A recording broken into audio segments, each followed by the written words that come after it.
Canayer. Merci, Monsieur le Président, Madame la Ministre. Donc, pas une rencontre avec les maires sans que la DECI soit au cœur des préoccupations. Et je ne suis pas sûre que le gouvernement ait pris conscience de cet enjeu local. Nous sommes ici 3 sénateurs de mon département, sous bancs confondus, à intervenir parce qu'on voit bien que ce sujet est un sujet crucial pour les élus locaux et pour les communes de la Seine-Maritime. Coincés entre la particularité géographique de bourgs et de hameaux plus denses, entre les contraintes de la loi Littoral, de la loi Élan, de SRU, bref, qui s'ajoutent à celles de la DECI. Alors, comment adapter? Vous allez me répondre concertation et possibilité pour les préfets d'adapter. En Seine-Maritime, le préfet a dit qu'il allait revoir à la marge le règlement départemental avec une concertation d'un groupe de travail composé du président de l'association des maires ruraux et du président de l'association des maires. Ce n'est pas, à mon sens, une véritable concertation, mais bien un moyen détourné d'appliquer les principes que vous défendez depuis tout à l'heure. Ma première question est: existe-t-il une circulaire qui définit cette concertation, les modalités de cette concertation? Et si oui, peut-on avoir communication de ce texte? Deuxième question, les départements sont aussi souvent intervenants dans cette DECI puisqu'ils portent les SDIS, ils financent fortement les services départementaux d'incendie et de secours. Comment le gouvernement entend-il accompagner les départements pour faire en sorte qu'ils puissent donner aux SDIS les moyens d'avoir les outils nécessaires qui permettraient d'alléger la charge qui pèse sur les communes? Merci. Madame la ministre. Merci Monsieur le Président, Mesdames, Messieurs les sénateurs, Madame la sénatrice Canayer, sur ce financement de l'État, cette participation des départements, évidemment, au travers des SDIS, de même que sur ces moyens à mobiliser, on pense évidemment directement à la DETR.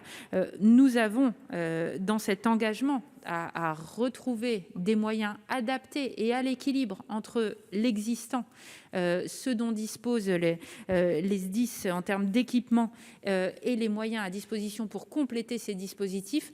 Cet engagement a vraiment mobilisé ces partenariats et donc ces tours de table au niveau budgétaire pour financer l'intégralité de ces plans. Nous avons donc un engagement dans cette réflexion, dans la mise en œuvre des règlements départementaux DECI et plusieurs préfets qui ont d'ores et déjà proposé à leur commission départementale des élus compétentes une répartition de la DETR pour rendre éligibles ces travaux de création de points d'eau, par exemple, ou de réserve incendie, à des taux fixés en concertation à nouveau avec les élus locaux. Donc je crois que cet espace, il est réputé exister, et s'il n'est pas mobilisé, et si vous souffrez de cette difficulté à réinstaurer ces débats, ces concertations locales, à nouveau, ce rapport éclaire vraiment ce besoin, et nous sommes là pour y répondre, notamment dans le cadre de l'inspection générale de la sécurité civile, qui a été missionnée pour être force de proposition, pour éclairer ce besoin et ces équilibres entre besoins et moyens.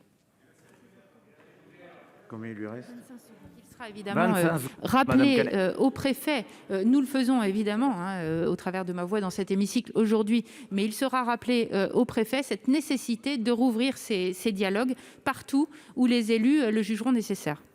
Allez, Madame Canayer, 25 secondes, c'est ça? Allez-y.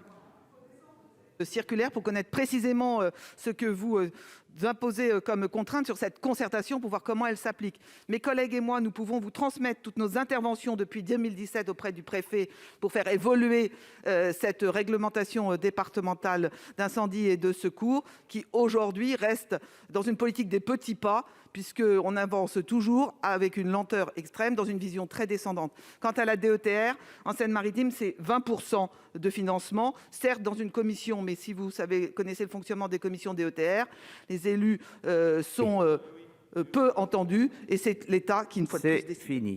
Voilà. Monsieur Gilbert.